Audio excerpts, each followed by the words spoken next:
जय हिंद फ्रेंड। यदि बात राष्ट्रीय आंदोलन की हो, नेशनल मूवमेंट की हो और गांधी जी की बात ना हो, ऐसा संभव नहीं है। आपने इससे पहले वाले लेक्चर में देखा, हम लोग जो नेशनल मूवमेंट का फेज 1 डिस्कस कर रहे थे, जहां पर इंडियन नेशनल कांग्रेस की एस्टेब्लिशमेंट से लेकर के बेसिकली हम बात कर रहे थे गांधी जी की भारत आगमन तक की। तो वो फेज वो था जिसमें मॉडरेट और एक्सट्रीमिस्ट के बीच में, यानी कि उदारवादी जो लोग हैं, नरमपंथी जो लोग हैं, उनके और गर्मपंथी लोगों के बीच में एक अलग अलग माइंडसेट बना हुआ है और वो अलग अलग रास्ते पर चल के नेशनल मूवमेंट को आगे बढ़ा रहे हैं और भारत में स्वतंत्रता प्राप्ति की तरफ आगे बढ़ रहे थे। लेकिन जब भारत में गांधी जी आते हैं तो नेशनल मूवमेंट रियल सेंस में नेशनल दिखने लगता है कुछ ही समय में। ऐसा क्यों होता है? क्योंकि जब हम एक विशेष क्षेत्र के लिए कोई आंदोलन चला रहे होते हैं तो आंदोलन सामान्यतः क्षेत्रीय होता है, लेकिन देखते ही देखते जब भारत के हर हिस्से से लोग किसी आंदोलन में पार्टिसिपेट करना शुरू करते हैं तो आंदोलन राष्ट्रीय हो जाता है। ऐसे में गांधी जी का बहुत बड़ा योगदान रहा और यही एकमात्र कारण है कि पूरी दुनिया में जो भी विकसित या विकासशील देश हैं वो गांधीयन आइडियोलॉजी को कहीं ना कहीं किसी न किसी रूप में आज भी फॉलो कर रहे हैं और दुनिया के हर देश में लगभग लगभग गांधी की मूर्तियां लगती हैं। तो गांधी एक नाम नहीं था, गांधी एक युग था। तो इस युग के बारे में पढ़ने के लिए जरूरी है कि हम पहले गांधी के जीवन के बारे में और उनके द्वारा किए गए कार्यों को एक टाइमलाइन के रूप में देख लें कि गांधी जी जब पैदा हुए वहां से लेकर के और जब उनकी डेथ होती है यहां तक के बीच में उन्होंने क्या क्या कार्य किया। क्योंकि आपकी प्रतियोगी परीक्षाओं में जो सवाल आते हैं वो गांधीयन एरा के अंदर टाइमलाइन की क्रोनोलॉजी पूछी जाती है और गांधी पर तो बड़े ही विशेष प्रश्न पूछे जाते हैं। ऐसे में हमारी कोशिश होगी कि इस छोटी सी क्लास में हम आपको एक बेहतर सी व्यवस्था के साथ लेकर के क्या करें, जो गांधी के बारे में बेसिक बेसिक बातें वो पूरा समझा दें। ध्यान रहे, चूंकि टाइमलाइन आप पढ़ने जा रहे हैं तो टाइमलाइन में सामान्यतः क्या होता है, टाइमलाइन के अंदर हम लोग क्या करते हैं, जो मुख्य मुख्य बातें उसको पढ़ते हैं। ऐसे में बात को हम समझाएंगे हिंदी में, जो लिखा हुआ है वो एक एक लाइन इंग्लिश में लिखा हुआ है। डेट को हिंदी में समझने का कोई मतलब नहीं है और जो बातें हैं वो हिंदी में आपको मैं समझाते चलूंगा, इंग्लिश में लिखा हुआ है। तो आइए शुरू करते हैं और देखिए, बहुत ध्यान से समझिएगा कि गांधी पर क्वेश्चन किस प्रकार के पूछे जाएंगे। वो सारे प्रश्न हम आपके इस लेक्चर में कवर कर रहे हैं। शुरुआत करते हैं जीवन से। सबसे पहले आपसे पूछा था कि गांधी जी का जन्म कहां हुआ। तो गांधी जी का जन्म आप जानते हैं 2 अक्टूबर 1869 को गुजरात के पोरबंदर में हुआ था। इनकी शादी जो हुई थी वो 13 वर्ष की उम्र में हुई थी, ध्यान रखिएगा, 1882 में, जिनका नाम था कस्तूरबा बाई। अब यहां पर एक क्वेश्चन और पूछा जाता है कि गांधी जी कस्तूरबा बाई को प्यार से क्या बुलाते थे। तो प्यार से बा बुलाते थे, याद रखिएगा, कस्तूरबा बाई को प्यार से बा बुलाते थे। कम उम्र में शादी हुई थी। हर युवा की तरह से गांधी जी के मन में भी जो शारीरिक उत्साह होता है, खास करके सेक्सुअल इंटरकोर्स के लिए, गांधी जी अपनी कलम से लिखते हैं कि वो उनके मन में भी था। शुरुआत में वो विवाह का मतलब एक संस्कार है और वैवाहिक जीवन प्रकृति की बनाई हुई प्रक्रिया है, शायद ये वो समझ नहीं पा रहे थे। आप समझ सकते हैं इस बात को कि 13 वर्ष का व्यक्ति आगे चल करके कितना भी बड़ा महान व्यक्ति बन जाए, लेकिन 13 वर्ष में उसके अंदर क्या समझ होगी ये आप भली भांति समझ सकते हैं। तो इन हालातों में गांधी जी जो अपनी कलम से लिखते हैं उसमें बताते हैं कि हमारे मन में भी कुछ ऐसा था। उसकी एक बड़ी प्यारी स्टोरी है, लेकिन बाद में वही गांधी जी ब्रह्मचर्य पर बहुत बड़ी बड़ी फिलॉसफी भी देते हैं और कहते हैं कि शादी विवाह के बाद जो सेक्सुअल इंटरकोर्स है वो फिजिकल प्लीजर के लिए नहीं होना चाहिए बल्कि संतानोत्पत्ति के लिए होना चाहिए, यानी कि संतान पैदा करने के लिए होना चाहिए। ऐसा गांधी का विचार ब्रह्मचर्य पर बिल्कुल क्लियर है। ठीक है, आगे बढ़ते हैं। 1882 में शादी होती है और जून 88 में हीरालाल इनके बेटे के रूप में पैदा होते हैं। 29 सितंबर 1888 में रीस्ट साउथ पेंटन इंग्लैंड पहुंचते हैं। याद रखिएगा 88 में गांधी जी इंग्लैंड पहुंचते हैं इसी वर्ष। और इसके बाद नवंबर 88 में आप देखेंगे कि इनको inner temple in of court में इनरोल किया जाता है और 1891 में काल्टू बार, राइट। और 1892 में मणिलाल जी पैदा होते हैं। इनके बेटे का नाम है हीरालाल मणिलाल, आपको याद रखना पड़ेगा। और उसके बाद यहां से कहानी शुरू होती है गांधी पर पूछे जाने वाले प्रश्नों की, जिसमें सबसे अहम कहानी शुरू होती है कि गांधी जी अफ्रीका में डरबन, नेटाल किस पर्टिकुलर ईयर में पहुंचे। तो ईयर याद रखना है 1893 और डेट याद रखना है 25 मई। और डेटा की ऑथेंटिसिटी के लिए मैं बता दूं कि ये जो डेटा आपके सामने दिखाया जा रहा है ये साबरमती आश्रम का जो ऑर्गेनाइजेशन है, साबरमती आश्रम ऑर्गेनाइजेशन की वेबसाइट से लिया गया डेटा है, इसीलिए ऑथेंटिसिटी पर हम कोई प्रश्न नहीं उठा सकते हैं। जो आपको दिखाया जा रहा है that is sufficient authentic data, right.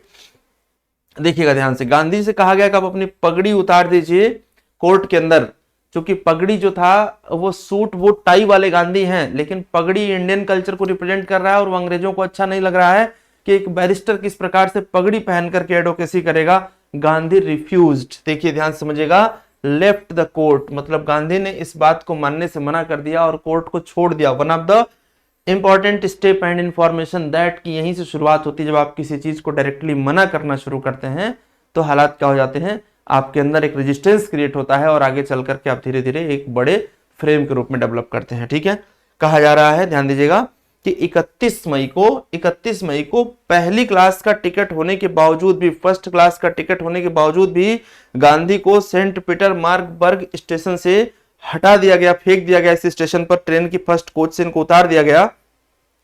ये इनके साथ हुई जो इनका अपमान था, इस अपमान का बदला लेने के लिए गांधी ने तय कर लिया कि साउथ अफ्रीका में रहते हुए भी हम अंग्रेजों से लड़ेंगे और नीतिगत तरीके से लड़ेंगे। आप देखिए आगे वो क्या करते हैं, सत्याग्रह का प्रयोग किस तरीके से साउथ अफ्रीका में शुरू करते हैं। और ये सारे डेट याद रखिएगा, प्रिलिमिनरी एग्जामिनेशन के लिए बहुत इंपॉर्टेंट है और मेंस में आंसर लिखने के लिए आपको फैक्चुअल इंफॉर्मेशन की नीड पड़ती है। ठीक है, 22 अगस्त, वेरी इंपॉर्टेंट फैक्ट, जहां मैं इंपॉर्टेंट मार्क करूंगा उसे आप एग्जाम के पॉइंट ऑफ व्यू से बहुत इंपॉर्टेंट मान के चलिएगा। 22 अगस्त 1894 को नेटाल इंडियन कांग्रेस की स्थापना करते हैं। लगातार पूछा जाता है नेटाल इंडियन कांग्रेस की स्थापना किस डेट को होती है, तो 22 अगस्त 1894 को।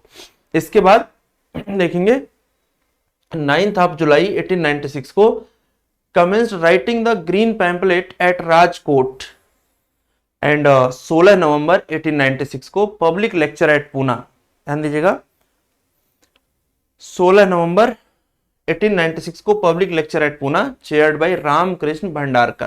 राइट, 1897 में एक और बेटे पैदा होते हैं जिनका नाम था रामदास, याद रखिएगा, हीरालाल, मणिकलाल, रामदास और देवदास, एक और बेटे पैदा होंगे। ठीक है, 1899 में क्या होता है, established Indian ambulance corps during the Boer war. Boer war के दौरान ये जो है इंडियन एम्बुलेंस कॉर्प एस्टेब्लिश करते हैं।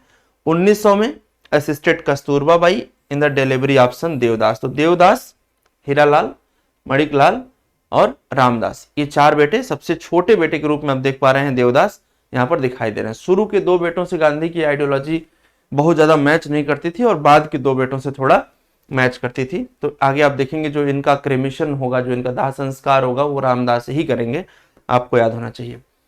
1903 देखिएगा, 1903 में इंडियन ओपिनियन पब्लिश होता है। बहुत इंपॉर्टेंट क्वेश्चन बनता है कि आपके एग्जाम में देखिए कई बार पूछा गया कि इंडियन ओपिनियन किसका पब्लिकेशन था, तो इंडियन ओपिनियन जो पब्लिश हुआ था वो पब्लिश हुआ था किसके द्वारा, गांधी के द्वारा।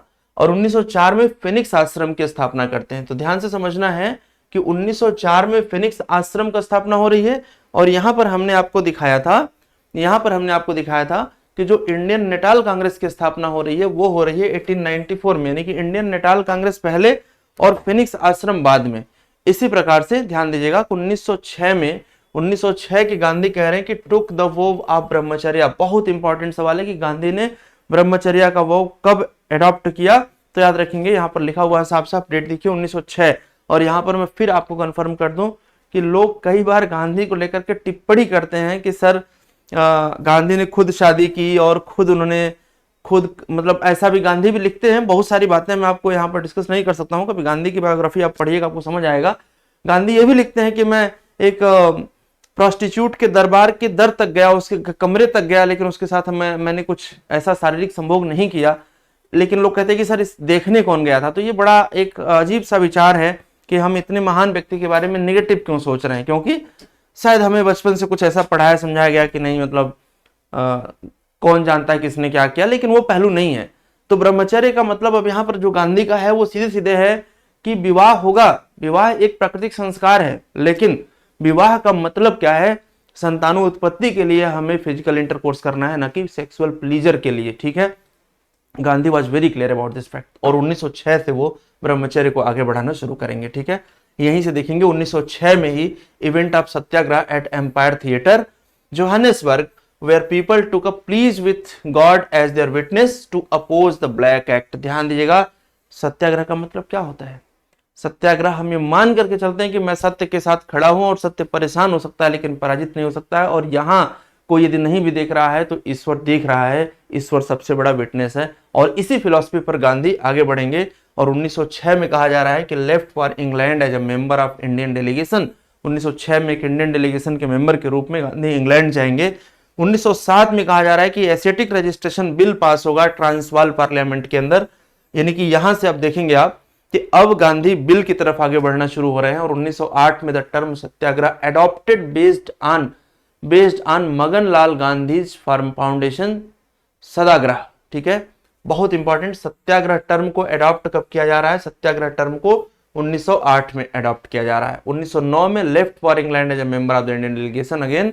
एंड 1909 में अगेन वेरी इंपॉर्टेंट पॉइंट, यहां से आपके एग्जाम में कई बार आपने क्वेश्चन पढ़ा होगा कि गांधी ने हिंद स्वराज लिखा, लेकिन गांधी ने हिंद स्वराज कब लिखा? जब वो इंग्लैंड जा रहे थे तो एक शिप पर बैठ करके उन्होंने हिंद स्वराज लिखा, गांधी की पुस्तक 1909 में। और 1909 में गांधी की हिंद स्वराज पब्लिश होती है इंडियन ओपिनियन के अंदर, यानी इंडियन ओपिनियन के अंदर गांधी की हिंद स्वराज पब्लिश होती है। ठीक है, और 1910 में कहा जा रहा है कि Hind Swaraj proscribed sent a copy of England rendering Indian home rule to Tolstoy and establishment of Tolstoy farm vowed to eschew milk commenced experiments in futurarian diet। मतलब 1910 में टॉलस्टॉय फार्म की स्थापना हो रही है। तो टॉलस्टॉय फार्म, फिनिक्स आश्रम और इंडियन नेशनल कांग्रेस, तीनों की क्रोनोलॉजी आपको पता होनी चाहिए, एग्जाम में ऐसे सवाल आ जाएंगे।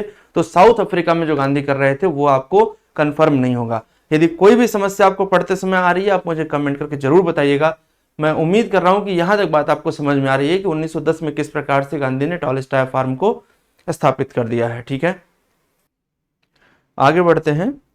यहां तक आप लोगों को स्पष्ट हो गया होगा। इसके बाद देखिएगा 22 अक्टूबर 1912 को Gopal Krishna Gokhale south Africa tour commenced. ध्यान से समझिएगा कि गोपाल कृष्ण गोखले जो हैं ये इनके पॉलिटिकल गुरु भी थे, इन्हीं से सीख करके राजनीति इन्होंने शुरू करी थी। ठीक है, 1914 में कहा जा रहा है कि इंडियंस रिलीफ बिल पास होता है, one of the most important achievement Mahatma Gandhi का, क्योंकि जब ये इंडियन रिलीफ बिल की बात आती है तो ईयर आपसे पूछा जाता है कि किस पर्टिकुलर ईयर में इंडियन रिलीफ बिल पास हुआ था। 1914 में 18 जुलाई 1914 को travel to London to meet Gokhale Phoenix party at Shanti निकेतन।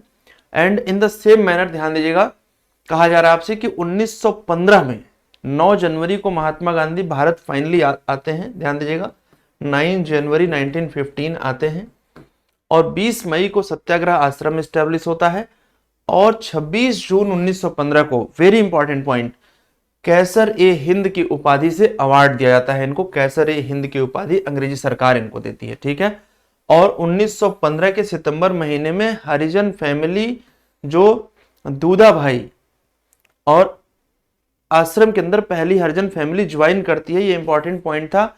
1915 में जहां समाज में छुआछूत अपने पीक पर था, वहां पर यदि कोई हरिजन फैमिली आश्रम को ज्वाइन कर रही है, इसका मतलब है कि गांधी सबको साथ लेकर के चलना चाहते हैं, सबका साथ सबका विकास वाली नीति पर आगे बढ़ना चाहते हैं। 1916 में पहली बार बीएचयू के अंदर किसी पब्लिक मीटिंग को एड्रेस करते हैं और 1916 में हमने आपको पहले भी बताया है कि कांग्रेस के लखनऊ सेशन में इनकी मुलाकात होती है पंडित जवाहरलाल नेहरू से, और पंडित जवाहरलाल नेहरू से मुलाकात होती है तो ये राजनीति को समझना शुरू करते हैं, कांग्रेस की राजनीति को।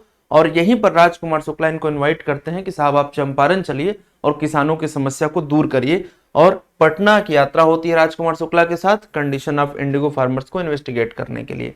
1917 में साबरमती आश्रम को स्थापित किया जाता है।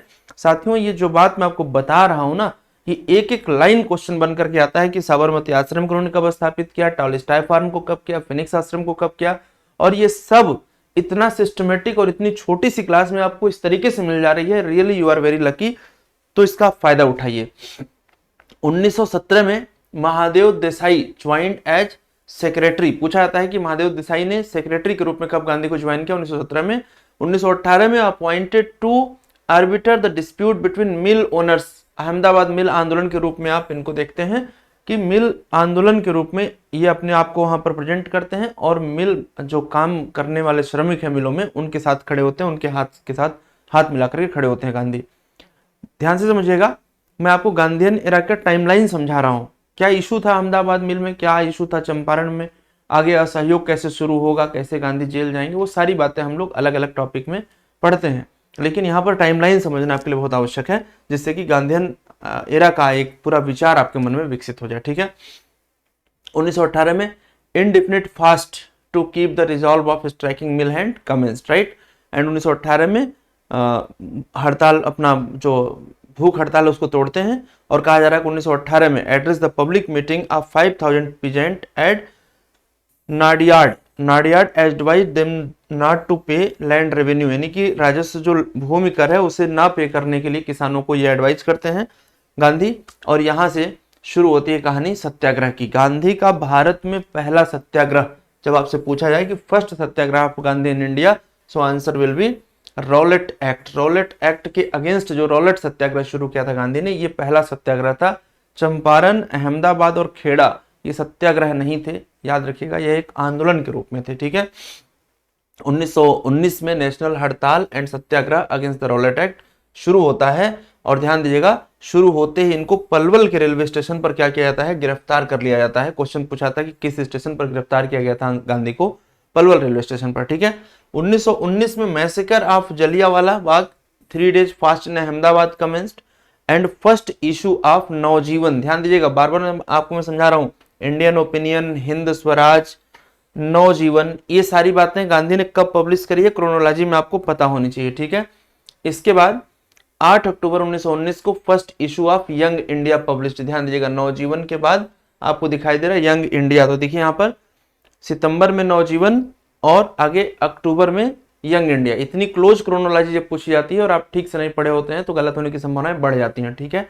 इन द सेम मैनर 1919 में Congress boycott the Hunter commission. Hunter commission जो बनी थी जलियांवाला बाग कांड की जांच के लिए बनी थी। ठीक है। एंड सेटअप इंडिपेंडेंट इंक्वायरी, एक इंडिपेंडेंट इंक्वायरी सेटअप करती है कांग्रेस और बाइकआउट करती है हंटर कमीशन को।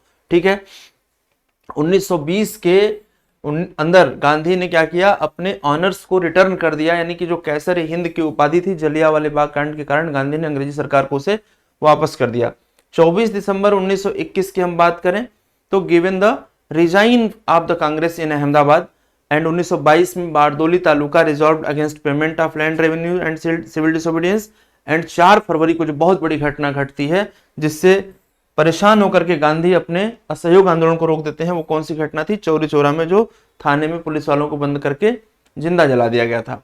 1922 में गांधी को गिरफ्तार करके जेल भेज दिया गया। क्वेश्चन पूछा सकता है कि इनके साथ किसको और गिरफ्तार किया गया था, तो शंकर लाल बैंकर को गिरफ्तार किया गया था। याद रखिएगा, इनके ऊपर सेडिशन के चार्ज लगाए गए कि आपने जो 3 आर्टिकल्स लिखे हैं यंग इंडिया के अंदर, इसके आधार पर हम आपके ऊपर राजद्रोह का चार्ज लगाते हैं। और इसके बाद गांधी को जेल की सजा हुई, कितने वर्षों के लिए, 6 वर्षों के लिए 1922 में। ठीक है। 22 में सजा हुई 6 वर्षों के लिए, मतलब 28 तक गांधी को जेल में रहना था।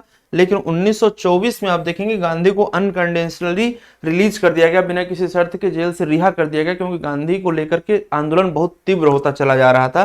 तो ये पॉइंट आप याद रखेंगे। और गांधी को ट्रांसफर कहाँ किया गया था, यरवदा जेल में ट्रांसफर किया गया था। लगातार ये क्वेश्चन भी आपकी परीक्षाओं में पूछा जाता है। 1924 में आप देखेंगे तो यहां से गांधी जब रिलीज हो रहे हैं तो दक्षिण अफ्रीकन सत्याग्रह इतिहास पब्लिकेशन नवजीवन का निकल करके आ रहा है।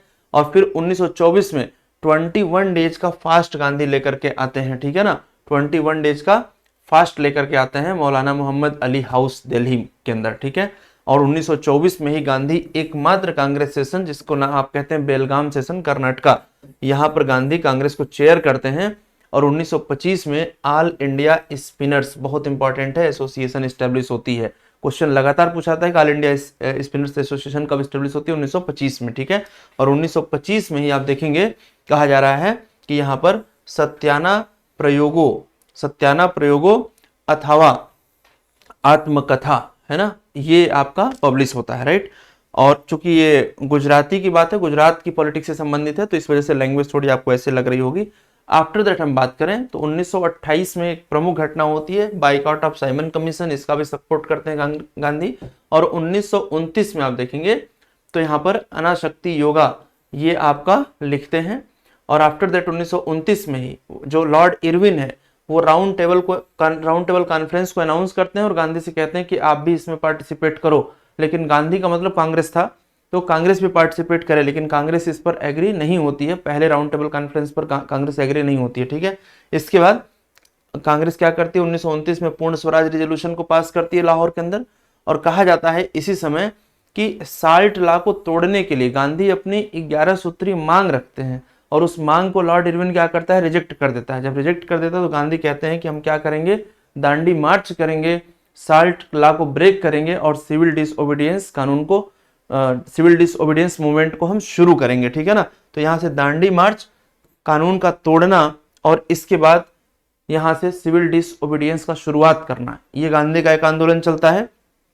1930 में गांधी को अरेस्ट करके फिर से यरवदा जेल भेज दिया जाता है, ठीक है ना। 1931 में इनको रिलीज किया जाता है, और 5 मार्च को 1931 में ही गांधी और इरविन के बीच में एक पैक्ट साइन होता है, जिसमें ये बात तय होती है कि ठीक है, हम सेकेंड राउंड टेबल कॉन्फ्रेंस में पार्टिसिपेट करेंगे, और क्या इशू है भारतीयों का उसको वहां पर रखेंगे, ठीक है। देखिए, सेकेंड राउंड टेबल कॉन्फ्रेंस में कहा जा रहा है कि in London as sole representative of the Congress, खाली हाथ लौट करके आते हैं गांधी, कुछ खास हाथ नहीं लगता है, ठीक है। और इस प्रकार से 1931 के अंदर सेकेंड राउंड टेबल जब कॉन्फ्रेंस एंड हो जाता है, तो गांधी इस बात को डिक्लेयर करते हैं कि हमें अंग्रेजों से कुछ खास हाथ में मिला नहीं, ठीक है। After that sorry after that आप देखेंगे गांधी फिर से क्या करते हैं कि जो सिविल डिसोबीडियंस मूवमेंट है इसको कंटिन्यू कर देते हैं, और ये कंटिन्यू कर देते हैं तो ये चलेगा 1934 तक मान के चलो। फिर से अरेस्ट किया जाता है इनको, और फिर से यरवदा जेल भेज दे करके इनडेफिनिट पीरियड के लिए इनको जेल भेज दिया जाता है, ठीक है। महादेव देसाई ट्रांसफर टू यरवदा, मतलब इनके सेक्रेटरी को भी भेज दिया यरवदा, वल्लभ भाई पटेल को भी, और साथ में ध्यान देंगे जो मैकडोनल्ड अवार्ड था, यानी कि मैकडोनल्ड अनाउंसमेंट जिसे आप कहते हैं, 1932 में ये पूना पैक्ट के साथ होता है, जो B.R. अम्बेडकर और गांधी के बीच में एक समझौता था, ठीक है, स्पेशली कम्युनलिज्म को लेकर के, राइट। इसका बड़ा अपोज भी गांधी करते हैं, लेकिन बात बन नहीं पाती है, वो आप देखेंगे आगे हमारे साथ, ठीक है।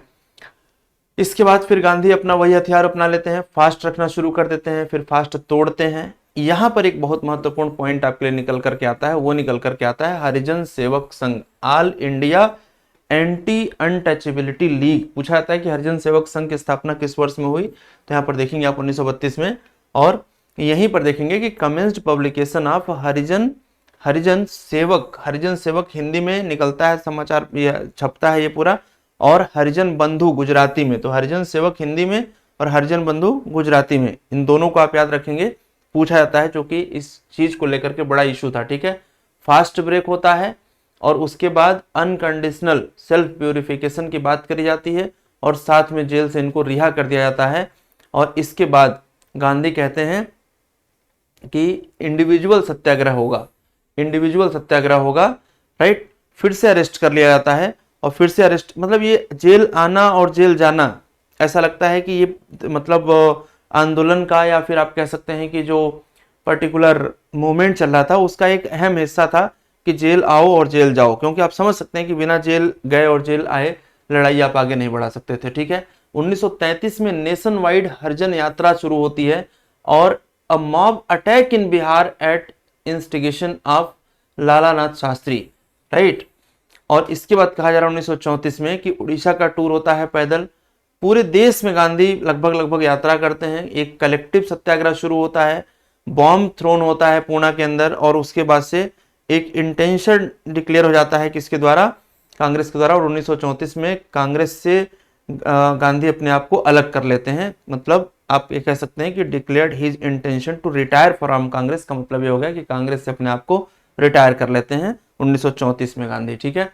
1934 में ही रिजाइन दे देते हैं, और 1934 में ही All India Village Industries Association establish हो जाती है, ठीक है। 1936 में क्या होता है, ये सेगांव से वर्धा के लिए मूव करते हैं, ठीक है। और 1936 में 12वें गुजराती साहित्य परिषद की अध्यक्षता करते हैं। तो ये तो नहीं पूछा जाएगा आपको परीक्षा में, लेकिन क्रोनोलॉजी में आप जरूर याद रखिएगा।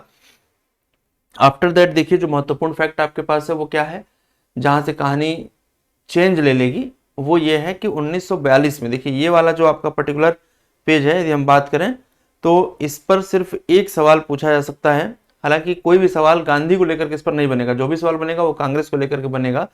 सो if we talk about slide number 23, है ना, slide number 23। So this particular slide is not important for you, so let me delete. Okay fine, आगे बढ़ेंगे।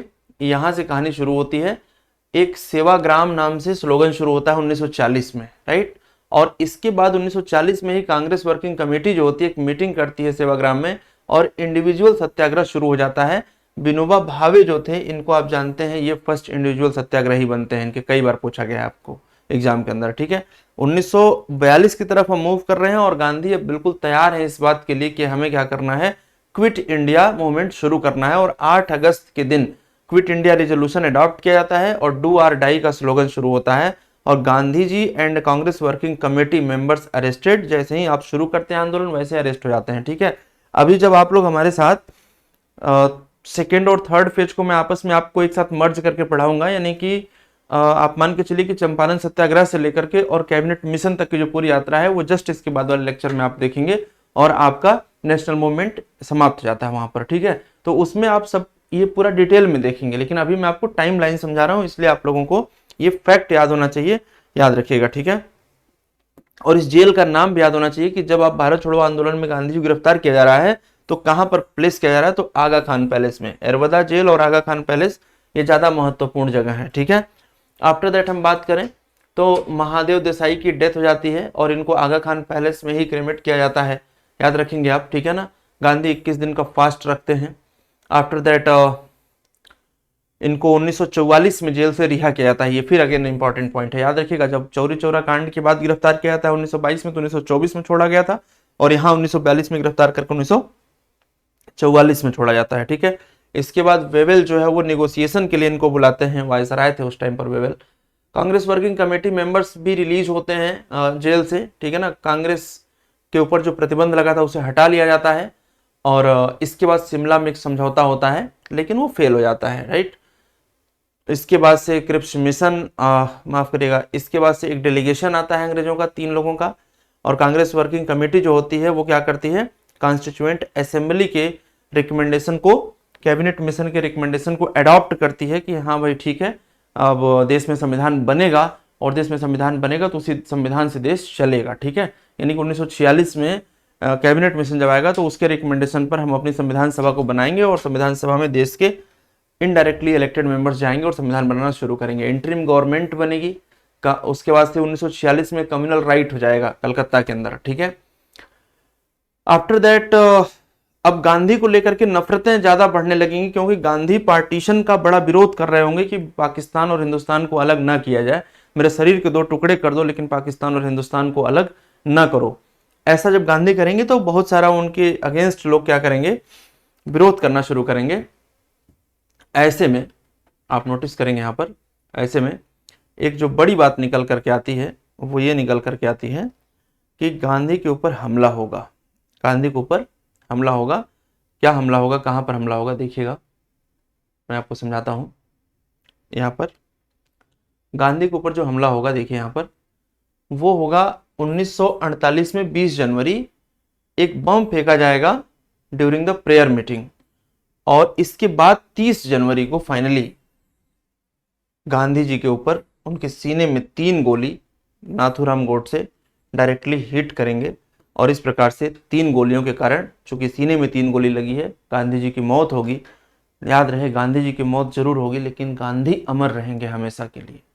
गांधी कोई नाम नहीं, गांधी एक युग है, गांधी एक दर्शन है, गांधी एक जीवंत दर्शन है, वो कभी मर ही नहीं सकता है। लेकिन शरीर, आत्मा ने शरीर को छोड़ दिया 1948 में 30 जनवरी को, और राजघाट जो दिल्ली में यमुना नदी के किनारे इनका समाधि स्थल बनाया, वहीं पर इनका दाह संस्कार हुआ था, और इनका दाह संस्कार किसने किया था, रामदास ने किया था, ठीक है। तो 31 जनवरी 1948 तक की यात्रा आपने 2 अक्टूबर 1869 से लेकर के आपने यहाँ तक की यात्रा कर ली। गांधी ने कब क्या क्या किया हमने वो आपको बखूबी समझा दिया है। तो मैं उम्मीद करता हूं कि गांधीयन इरा की टाइमलाइन में आप 2 जगहों पर फोकस जरूर रखेंगे, एक तो साउथ अफ्रीका में जब गांधी अपने अलग अलग आश्रम बना रहे हैं, और दूसरा इंडिया में जब गांधी अपने अलग अलग मूवमेंट चला रहे हैं। तो टाइमलाइन आपके दिमाग में यदि सेट हो गई तो जस्ट इसके बाद वाला जो लेक्चर है, जैसे ही आपको देखते हैं तो आपको चंपारण सत्याग्रह से लेकर के और इंडिया के इंडिपेंडेंट होने तक की यात्रा आपकी आसानी से कवर हो जाती है, और वही आपके एंडिंग है मॉडर्न इंडियन हिस्ट्री का। ठीक है, तो आशा करते हैं कि क्लास समझ में आई होगी। फीडबैक जरूर दें अपना। तब तक के लिए इजाज़त दें, नमस्कार।